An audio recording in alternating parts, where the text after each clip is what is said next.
Bryce has no sound. Okay. I got sound on my side. I've just checked all the connections here, and it looks like Mac, getting microphone. Oh, okay. I see what's happening. It's select wrong mic. Let's try it now. This should be the right microphone. All right, guys, I apologize. So I'm going to take this. It's working now. It wasn't before. Okay. I apologize, guys. So let me recap this for you here. Okay. And thank you guys for your patience. So here's the deal. Let's let's I'm not going to take it all the way to the top, but I'm going to take it back to here, right? So we got order book dynamics changing. We got this massive sell wall removed, and now we got to figure out why, right? And what's happening here. So we haven't gotten to the order book part yet. What I'm looking at here is two really important levels here on this chart.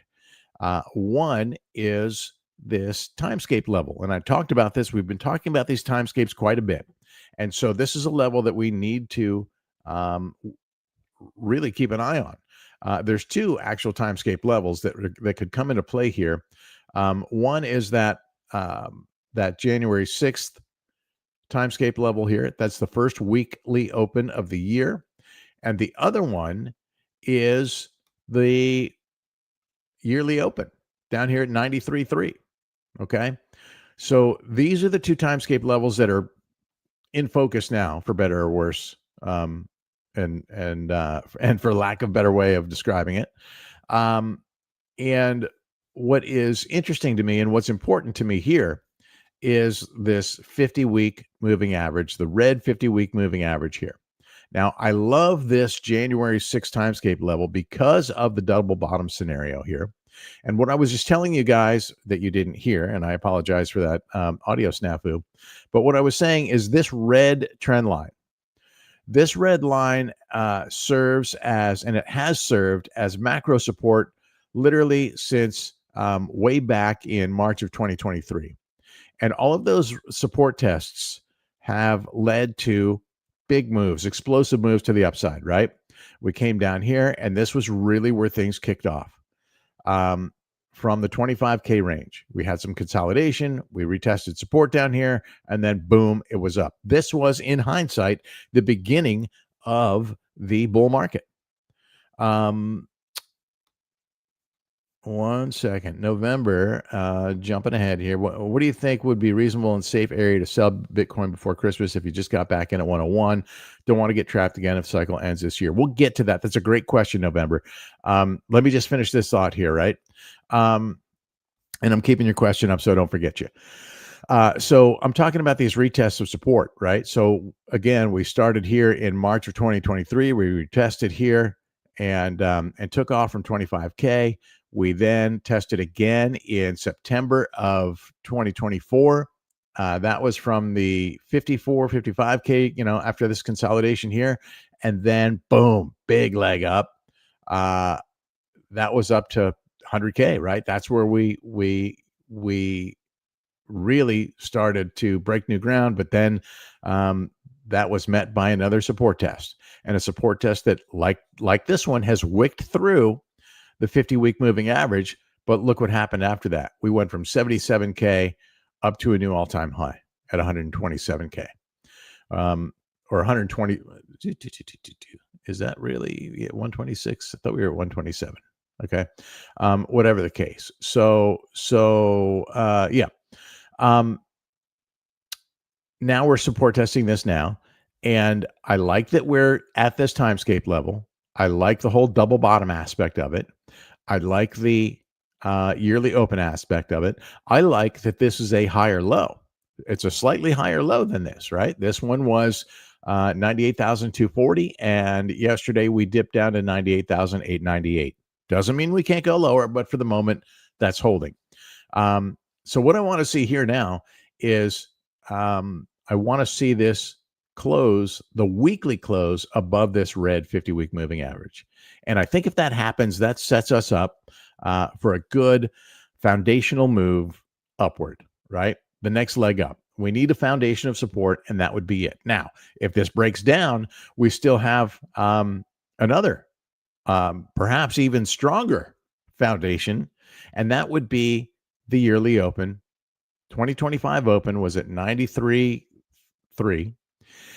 And it just so happens that we have confluence with uh, the earlier trend line. This was the macro trend line that I had in place earlier in the year. And so this was really building off of that 2022 FTX crash. This was the line. So this line really only appeared, or I really only placed this here after we had kind of, that election, that Trump pump hole narrative, and the trajectory got much steeper. But this was the original line. And I don't redraw and change lines. I just kind of, I keep them here, and I will go back and revisit things from time to time, right? So I know I got a lot of stuff on my chart, but I like to keep these things so we can reference them. But nonetheless, this would be, in my opinion, at least at this stage, kind of the line in the sand for things to hold. And on a with all the doom and gloom in the market right now, some bullish perspective, and I really do try to be neutral, but some bullish perspective, at least for Bitcoin and the macro outlook for Bitcoin. You'll notice that all of the moving averages are unwound here on the weekly time frame, right? We have the green 21, the red 50, the blue 100, the purple 200. This is healthy, in my opinion, as is this support test. Even if we come down to here, guess what? I'm a buyer.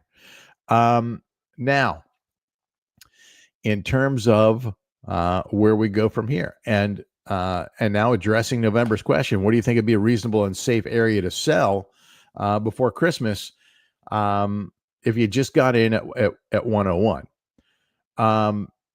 So I'm still focused on the same areas that I've been all along. And gosh, do I have that chart open? I don't have that chart open. Let's see if I can open another chart real quick and give you some more insight on that. Okay, so here's how I started my price targeting for the year. Initially, we had this cup and handle pattern forming, and I called this way back in March of 24. Based on the measured move out of the cup and handle, I had forecasted 122.5 as kind of my target. And so that's right here, right? So there we go, 122.5. And that target, we hit that target, and we also went higher, and these things are not exact, right? So we did go higher. In fact, we went to what is now our new all-time high at 126.272. That's like here, something like that. 126.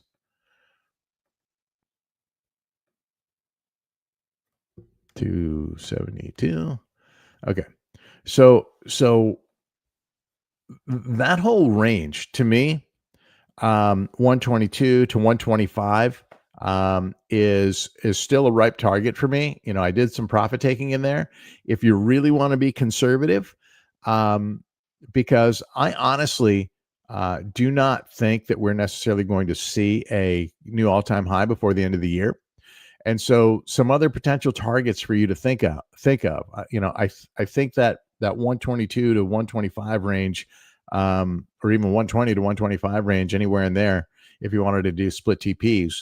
And if you wanted to be even more conservative, I would probably look back to the 114, 115 range, because we're having a lot of resistance here at the moment. If that changes between now and then you might consider adjusting. But I would encourage you to set a number and stick to it, and not keep changing it. Right? You could do split TPs to where maybe you take a little at 114, and then maybe you take a little more at 120, et cetera, et cetera. If you want to split them out like that, at least that's how I would approach it. I don't give advice here, so I'm just going to put it in terms of how I, what I would do. Okay, so absolutely no financial advice, right? So in terms of other potential targets, um, what I have for my next targets, I like, there's a lot of talk about the 150 range. And if we're looking at straight up fib extensions, and this would be a fib extension from the prior all time high at 69K to the swing low down to that, that FTX crash, um, then, then there's a 156 target. You hear about 150. 150 is psychological. There's nothing necessarily pointing to 150. 156 is, if we want to be more precise, but there's going to be resistance at that 149, 150 level, maybe a little pullback, and then go back up if we do indeed go there. You could also, one could also argue, the other swings from prior highs. And if you wanted to do a fib extension from, say, this high that was like 109, something like that, and work it out this way, 130. There's your 130 range. So I think 130 is going to be, if we can reclaim these levels and get back up, to all-time high territory, I think that 130 is plausible. But I don't think, like I said, I don't think that's going to happen before the end of the year, and I'm going to show you why. If I could, and let me simplify some things because we got a lot of stuff on the chart. I'm just going to turn off timescapes here for a minute, just to at least get one set of stuff, one set of lines off the chart. This is trend precognition, and I've got two trend precognition algos running here. This is the A2 plus algo with the arrows, and this is the A1 with the dots. And this orange A1 slope line is predictive. It's a momentum indicator, and it's a real-time indicator. These arrows and these dots require a full candle closure to actually print, whereas this A1 slope line moves like a moving average in real time. And it's giving us the direction of the momentum and the strength of the velocity of that momentum just based on the angle, the trajectory of it, if you will. And so what it's telling me on a higher time frame, it's telling me that it's expecting, you can see from the A1 algo here, that we're in a downtrend, and we indeed are. And more importantly, on the quarterly, I did the same exercise on the quarterly time frame. And so this was at the Q3 close. We got a signal, and it's a strong signal. You can see it's a 63% probability right here, which is a very strong signal, by the way. So this is telling me it's not likely that we will see a new all-time high this month. Now, let me throw a little wild card at you. I did not expect to see a new all-time high based on this signal, and we made one. But we also made a new low and the biggest liquidation event in history. So so this signal has regained its momentum. That doesn't mean it can't be invalidated, but at the moment, this is valid, and this is signaling that there's not likely to be a new all-time high before the end of the year. Now, let's get into variables that could change that. And one of those variables would be manipulation. And November, I hope that answered your question. I gave you a range of numbers, but the conservative move is probably in that 114 range, and then 120 to 125 range for a secondary shot, 130 for a third shot, 150 if you're feeling like a hero. But again, I don't think 150 is going to materialize before the end of the year, or even 130 to be that for that matter. But split TPs are your friend. I personally like to dollar cost average my way in and out of positions, right? So keep that in mind. That's what works for me. You got to do what works for you.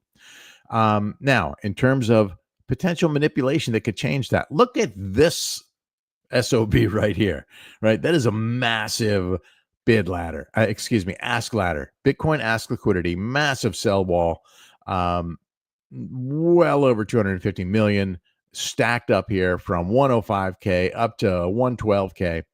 And I think that when this appeared, it shocked a lot of people. A lot of people got scared, and rightfully so, because this tends to, when things like this appear, they tend to push price down pretty quick. And that didn't happen so fast this time. In fact, um, there was, for a short time, and the beginning of it is off the page now, so we can't see it, but here's the remnants of it. Whales were still buying. There was still buying volume happening here when this first appeared, which is rare, by the way. And I had a feeling that it was probably something designed to suppress price, because who in their right mind is going to reveal a ladder of asks that large so abruptly in the order book? And the fact that, I had a feeling it was going to get rugged, or roof pulled, I should say. Rug pull happens when it's bids. I call it a roof pull when it happens from the top. Um, so, so I had a feeling they just were trying to push price down. I thought in my heart that they were trying to push down to that 98 level, or possibly the 93 level, where I showed you those timescapes a few minutes ago. But that wasn't the case. And a lot of times we'll see evidence of them getting, pushing price into bids, but their bids didn't get filled, right? If these are their bids, and I don't know that they are, right? I have no way of knowing if this is the same entity. But a plausible reason for doing this might be that they may have simply had a short that they wanted to close. Okay. Now, do you use if this is theirs, do you use 250 plus million to push price into a $30 million order? I don't know. Yeah, not having that big of a stack, I wouldn't know, but seems excessive.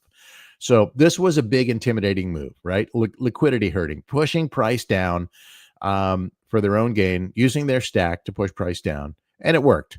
Now, often when we see something like this, pull, we'll see price move back up, and it did briefly, right? It pulled, and then price started to go back up. And then we started to see a little bit of suppression come back in and push it back down. So I would be surprised if this is the last time we see this here this year. I think that the game is far from over. Now, parallel to this, we have a guy in the White House who's not so happy with what's happening in the market, right? And so he's putting out all these statements, and his family's putting out all these statements of, their confidence in the market that stuff's going to go up, and they're going to make. I saw another post this morning that he's going to make a big announcement. Listen, we have heard this. I can't even count how many times before. Well, big announcement, big announcement, big announcement. The vast majority of the big announcements, or the quote unquote big announcements, have been hot air, right? Like, don't tell us about a plan to make a plan. Don't tell us about an idea or a concept or what you could do. Tell us what you've done.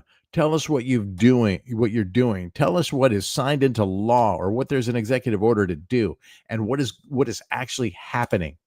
So if he comes out with a comment or a statement that has substance behind it, then yes, price will go up. But if it's more hot air about a plan to make a plan, then the market's just going to, shrug and likely go lower. So at this stage, yes, it's a pivotal time in the market. It's a pivotal time for Bitcoin and the broader crypto market, just based on the structure in the charts. No doubt about it. But we have this 4-year, this 4-year cycle narrative. And if you stick to that and you count the calendar days, then that is a likely reason we're seeing a lot of the distribution that we're seeing right now. Okay.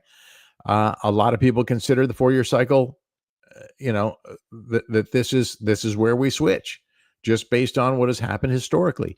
And it may develop that way. But I don't know. I just feel like we haven't got a confirmation that it's over yet.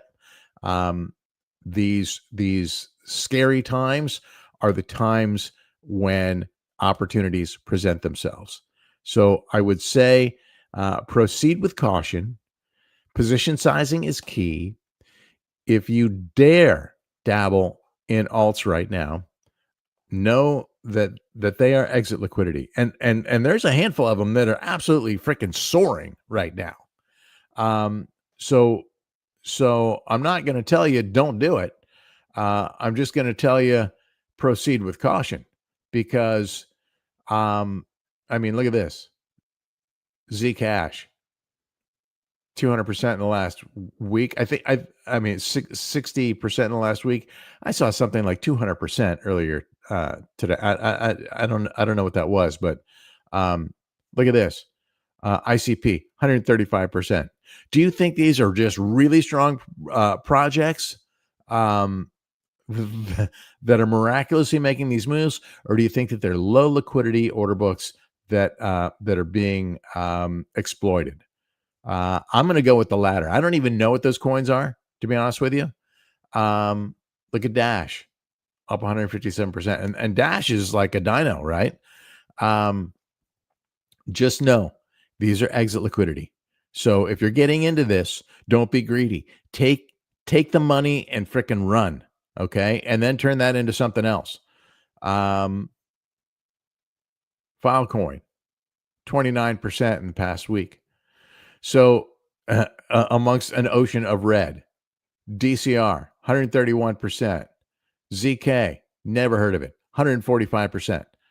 On a coin with a $592 million market cap, you know, I would just be very, very cautious, and I would take profits as they come to you and get in, get out, and turn that, just keep turning capital the best you can.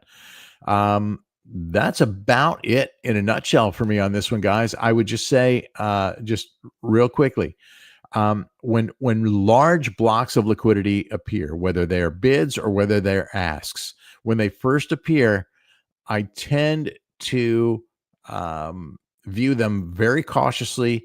I don't trust it until it, and until it proves otherwise, to be honest with you. This just did not seem like a real organic move. This seemed like somebody trying to push price down, and that's exactly what happened. Now it's, looks like it's going to move even further. Maybe I do get those bids at 98 filled. If you're not confident and you're trading, I would be taking very small profits these days, and turn that capital and not leave the risk on the table. Whereas if you're building a longer term position, you have conviction and you're going to hold for months or potentially years or potentially forever, then you look at these key levels as dollar cost averaging opportunities. And for me, those two key levels that are in our sights right now would be these timescape levels,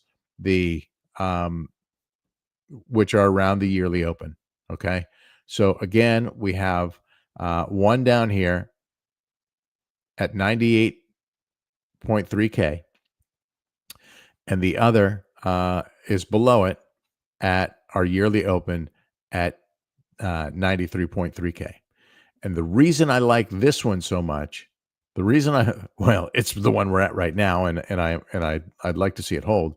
I like the relationship with with a recovery to the 50-week moving average, whereas I also like this January 2025 because of the fact that there's confluence with the longer term trend line and the precise yearly open.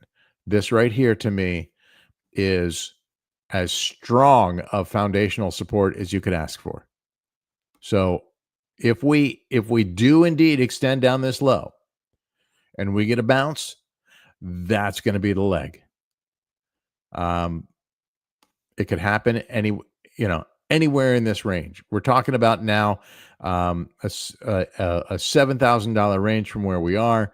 What would this be in terms of a decline from here? If we were to go all the way down, it would be another 7.5%, not even another 7% from where we are. I would not, for my position, again, I'm in, I'm building this position since 2020, 22.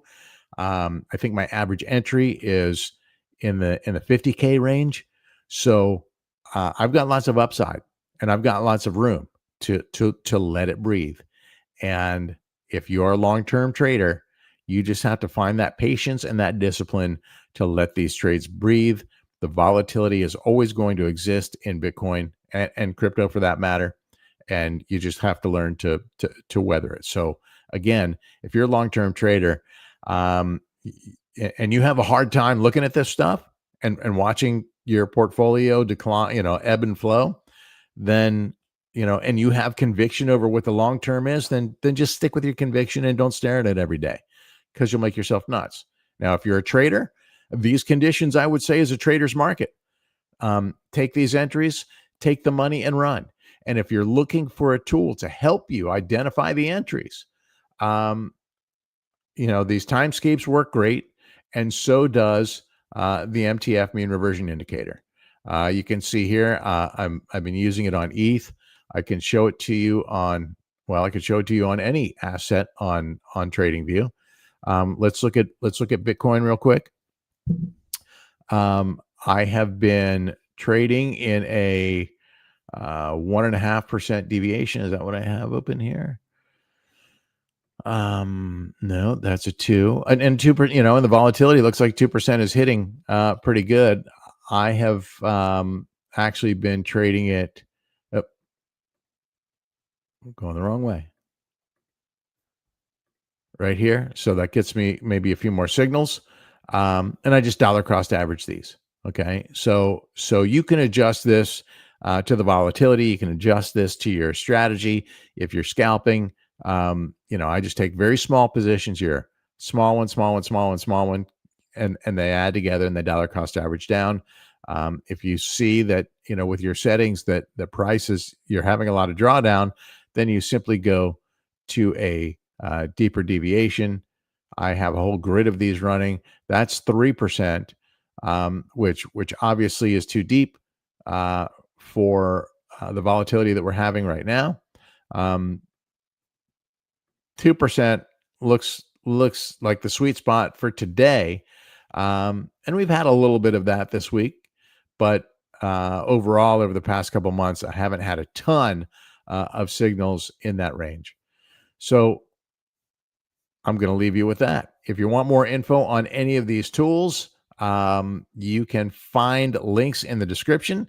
And of course, if you want to engage more, man, I'd love to engage with you more. And I invite you to join us in our Telegram community. Link to that is in the profile, in the description, in the description of the of the video, and also on the Material Indicators homepage, the YouTube channel, and the X channel at mi_algos. That's a wrap, guys. Hope I'm helping you trade smarter. Have a great day.